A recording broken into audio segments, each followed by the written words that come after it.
Hi guys, welcome back to my channel Learn Only 101. This is Magesh. நம்ம almost 2024க்கு வந்துட்டோம். Probably இந்த video release ஆகும்போது நம்ம வந்து 2024ல் இருப்போம். 2023 நம்மளுக்கு நல்லாவே போயிருந்தது. இன் டர்ம்ஸ் ஆஃப் ஸ்டாக் இன்வெஸ்ட்மெண்ட்டும் நம்மளுக்கு ஒரு டீசெண்டான ரிட்டர்ன் கிடச்சிருந்தது. ஸோ 2023ல் நம்ம இன்வெஸ்ட் பண்ண அனலைஸ் பண்ண ஸ்டாக்கோட ரிட்டர்ன்ஸை பற்றின ஒரு வீடியோவை நம்ம ரீசெண்டாக ரிலீஸ் பண்ணியிருந்தோம். நீங்கள் இன்னும் அந்த வீடியோ வாட்ச் பண்ணால் அதுக்கான லிங்க்கை நான் கொடுக்குறேன், போய் வாட்ச் பண்ணுங்கள். இந்த இயர் 2024க்காக நான் இன்வெஸ்ட் பண்ணியிருக்கிற ஒரு 16 ஸ்டாக்ஸை பற்றி தான் நம்ம இந்த வீடியோ ஃபுல்லாக டிஸ்கஸ் பண்ண போகிறோம். இந்த வீடியோவில் அந்த கம்பெனிஸோட ஒரு ஃபுல் டீட்டெயில்ஸ் பார்க்க முடியாட்டியும் அந்த கம்பெனியோட ஒரு ஓவர் வியூ, ஃபினான்ஷியல் பர்ஃபார்மன்ஸ், நான் ஏன் இந்த ஒரு ஸ்டாக்கில் புல்லிஷாக இருக்கிறேன், இந்த மாதிரியான எல்லா டீட்டெயில்ஸையும் நம்ம இந்த வீடியோவில் கவர் பண்ண போகிறோம். இந்த ஸ்டாக்ஸ் எல்லாத்தையுமே பார்த்திங்கன்னா நான் வந்து தீபாவளி டைம்லேயே நான் பிக் பண்ணி வச்சுட்டேன். அண்ட் நான் வந்து ஒரு நெக்ஸ்ட்டு ஒரு 1 மந்த்துக்காக வெயிட் பண்ணேன். அதுக்கு முக்கியமான ரீசன், 2 முக்கியமான ஈவெண்ட்டுக்கு அப்புறம் நம்ம ஸ்டாக் மார்க்கெட்டில் ஒரு மேஜர் அப்மூவோ இல்லை டவுன் ட்ரெண்டோ நடக்கிறதுக்கு நிறையவே வாய்ப்பு இருந்தது. இந்த 2 இன்சிடெண்ட்டும் ஒரு நெகட்டிவ் இன்சிடெண்ட்டாக இருந்ததுன்னா இந்த ஸ்டாக்ஸ் எல்லாமே இன்னுமே ஒரு சீப்பான ப்ரைஸில் கிடைக்கிறதுக்கான ஒரு வாய்ப்பு இருக்குது அப்படின்ற ஒரு காரணத்துக்காக நான் நெக்ஸ்ட் மந்த் வரைக்கும் இந்த இன்சிடென்ட்ஸ்லாம் முடிஞ்சு ஒரு கிளியரான ஒரு ட்ரெண்டு கிடைக்கிற வரைக்கும் வெயிட் பண்ணிகிட்டு இருந்தேன். ஸோ உங்கள் எல்லாருக்கும் நல்லாவே தெரிஞ்சிருக்கும் ஆல்ரெடி இந்த மார்க்கெட் எந்த ஒரு ட்ரெண்டை ஃபாலோ பண்ணிகிட்டு இருக்குன்னு சொல்லி.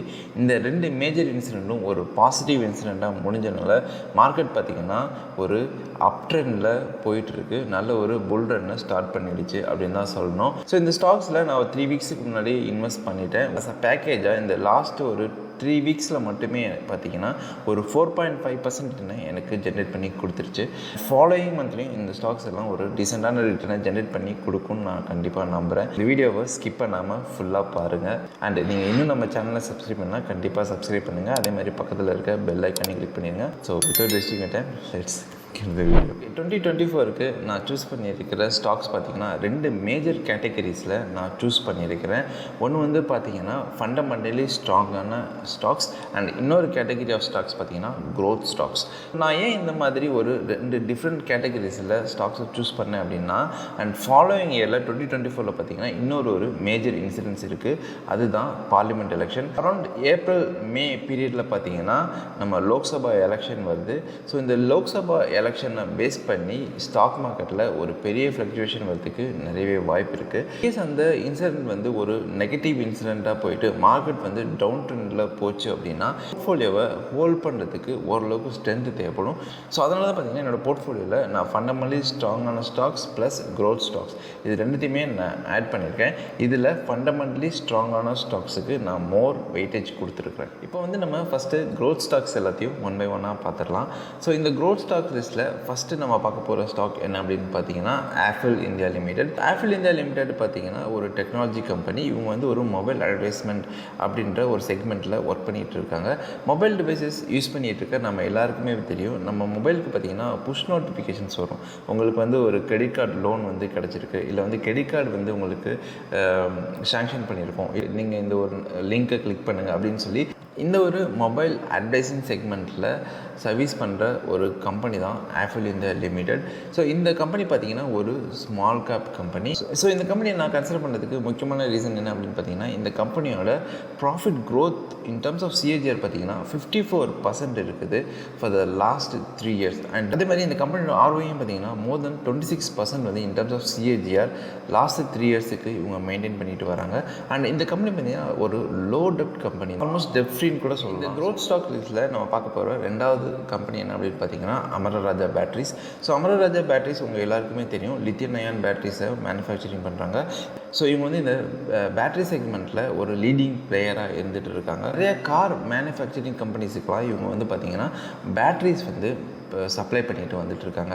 அண்ட் கோயிங் ஃபார்வர்ட் இந்த இயர் 2024ல் பார்த்திங்கன்னா EV செக்மெண்ட் எவால்வ் ஆகும்போது இந்த கம்பெனியோட க்ரோத்தும் ரொம்பவே நல்லா இருக்கும்.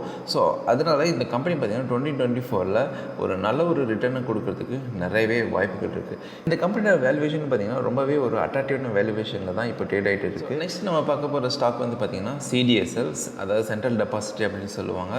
ஸ்டாக் மார்க்கெட்டில் இன்வெஸ்ட் பண்ணுற எல்லாருக்குமே பார்த்திங்கன்னா CDSL நல்லாவே தெரிஞ்சிருக்கும். ஏன்னா அவங்க ஸ்டாக்ஸ் எல்லாம் நீங்கள் எந்த ப்ரோக்கர்ஸ்ட்டை பை பண்ணியிருந்தாலும் சரி, அது கடைசியாக ஹோல்ட் பண்ணுறது யார் அப்படின்னு பார்த்தீங்கன்னா இந்த CDSL தான்.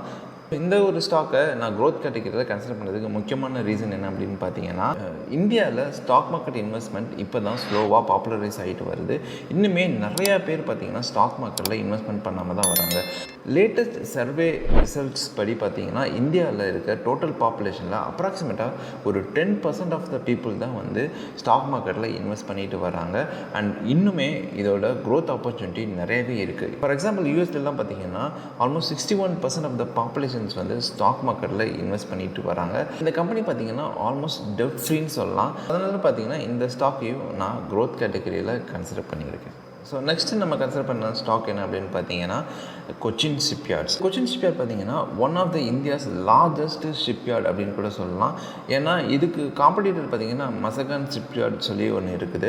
அண்ட் மசகான் பார்த்தீங்கன்னா மோஸ்ட்லி டிஃபென்ஸ் செக்டருக்கு தான் அவங்க வந்து சர்வீஸ் பண்ணிட்டு வராங்க. நம்ம கமர்ஷியலுக்கு யூஸ் பண்ணுற அந்த வெசல்ஸ், ஷிப்ஸ், போட்ஸ் இது எல்லாமே மேனுஃபேக்சரிங் பண்ணுறது பார்த்தீங்கன்னா இந்த கொச்சின் ஷிப்யார்டில் மட்டும் தான் மேனுஃபேக்சரிங் ஆகுது. இந்த கொச்சின் ஷிப்யார்டோட ஸ்டாக் ரிட்டர்ன் பார்த்தீங்கன்னா லாஸ்ட் 1 இயரில் மட்டும் ஆல்மோஸ்ட் 150% ரிட்டர்னை ஜென்ரேட் பண்ணி கொடுத்துருக்கு.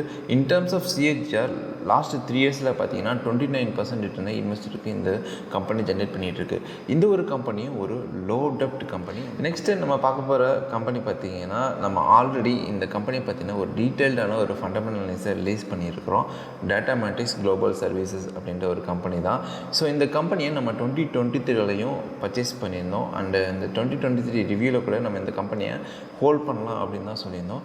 ஸோ இந்த கம்பெனியையும் நான் இந்த 2024ல் ஹோல்ட் பண்ணிகிட்ருக்கேன். அண்ட் இந்த கம்பெனியை 2024 எண்டு வரைக்கும் நான் ஹோல்ட் பண்ணலாம் அப்படின்ற ஒரு டிசிஷனுக்கு வந்திருக்கேன். நெக்ஸ்ட் நம்ம பார்க்க போகிற ஸ்டாக் பார்த்தீங்கன்னா ஐடிஎஃப்சி லிமிடெட். இந்த ஐடிஎஃப்சி லிமிடெட் பார்த்தீங்கன்னா பேங்கிங் அண்ட் ஃபினான்ஷியல் சர்வீசஸை கொடுத்துட்டு வந்துட்டு இருக்காங்க.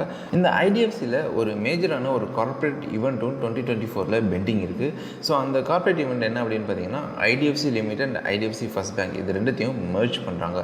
ஸோ இந்த ஐடிஎஃப்சி லிமிடெட்டில் நம்ம 2024ல் இன்வெஸ்ட் பண்ணுறது மூலியமாக இந்த ஒரு மெர்ஜிங் பெனிஃபிட் மட்டுமே ஆல்மோஸ்ட் 13% நம்மளுக்கு ரிட்டர்ன் கிடைக்கும், விச் இஸ் கேரண்டீட் ரிட்டர்ன். அது மட்டும் இல்லாமல் இந்த கம்பெனியோட ரிட்டர்ன் பார்த்தீங்கன்னா in terms of CAGR last 1 இயரில் ஆல்மோஸ்ட் 60% ரிட்டர்னை இன்வெஸ்டருக்கு ஜென்ரேட் பண்ணி கொடுத்துருக்கு. அண்ட் 5 இயர் பீரியடில் பார்த்தீங்கன்னா இது வந்து ஒரு 25% ரிட்டர்னை இன்வெஸ்டருக்கு ஜென்ரேட் பண்ணி கொடுத்துருக்கு. அண்ட் இந்த க்ரோத் ஸ்டாக் செக்மெண்ட்டில் நம்ம லாஸ்ட்டாக கன்சிடர் பண்ணியிருக்கிற ஒரு ஸ்டாக் என்ன அப்படின்னு பார்த்தீங்கன்னா நாராயணா ஹிருதாலயா. இந்த நாராயணா ஹிருதாலயா பார்த்தீங்கன்னா ஹாஸ்பிட்டல் சர்வீசஸ் பண்ணிட்டு வராங்க. இவங்களோட ஹெட் ஆஃபீஸ் பார்த்தீங்கன்னா பெங்களூரில் இருக்குது. அண்ட் பர்சனலாகவே நாராயணா ஹிருதாலயா வந்து பார்த்தீங்கன்னா நல்ல ஒரு எக்ஸ்பீரியன்ஸ் இருக்குது எனக்கு. இப்படி பார்த்தீங்கன்னா ஒரு ஸ்மால் கேப் கம்பெனி. இந்த கம்பெனியோட ப்ராஃபிட் க்ரோத் பார்த்தீங்கன்னா in terms of CAGR almost 50% இருக்குது. அதே மாதிரி இந்த ஸ்டாக்கோட ரிட்டர்னும் பார்த்தீங்கன்னா லாஸ்ட்டு 5 இயர்ஸில் இன் டர்ம்ஸ் ஆஃப் ஜிஆர் 44% ரிட்டர்னை இந்த ஸ்டாக் வந்து மெயின்டைன் பண்ணிட்டு வராங்க. அண்ட் நிறையா ப்ரோக்கர்ஸும் பார்த்தீங்கன்னா இந்த ஒரு ஸ்டாக்குக்கு 2024ல் பையிங் ரெக்கமெண்டேஷனும் கொடுத்துருக்குறாங்க.